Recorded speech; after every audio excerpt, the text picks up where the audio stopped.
المغرب فقد فوق تقصير أسماء كبيرة كان جزء من ذاكرتنا وروحنا، فنانين ومشاهير.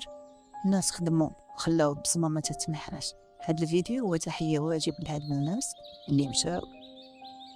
عبد الوهاب الدكالي عميد الأغنية المغربية والعربية، مشى أنا عمر 85 سنة بعد مضاعفة عملية جراحية.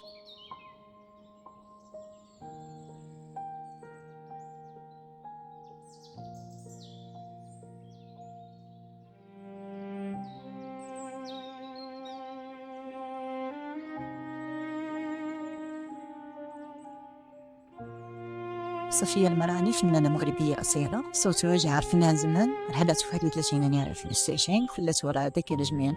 وأكثر دور عرفناها فيه هو الدور ديال خاتي رندا.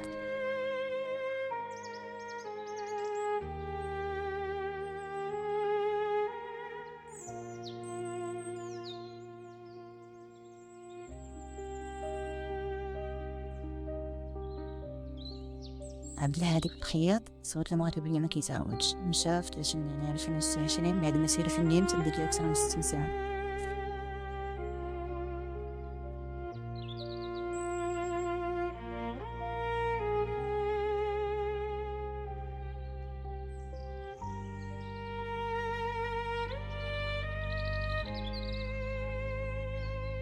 الشاف كيمو الراجل اللي خلى موراه ميراث من الوصفات والحب للمطبخ المغربي، رحل عنا 5 فبراير 2026 عن عمر 54 سنة بسبب سكتة قلبية مفاجئة.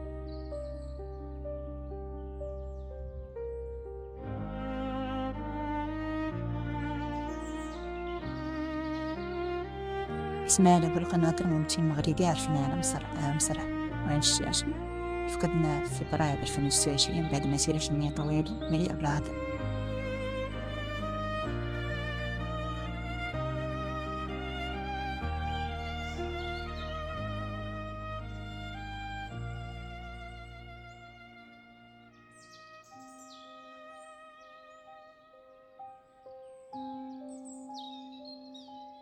شوقي السدوسي الفنان الكوميدي اللي كان كيضحكنا وكيفرحنا بالأسلوب ديالو المغربي الأصيل، رحل في أبريل 2026 وخلى فراغ كبير.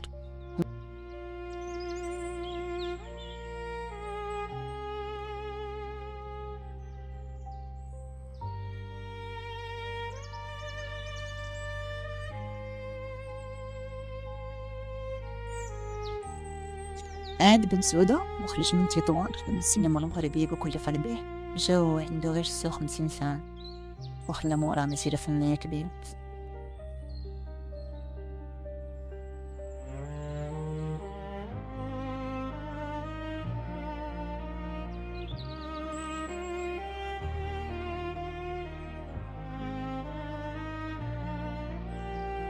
أحمد مجاهد لاعب دولي مغربي خدم بلاده بكل فخر، فقدناه في بداية 2026 لكن اسمه بقى محفور في تاريخ الكرة.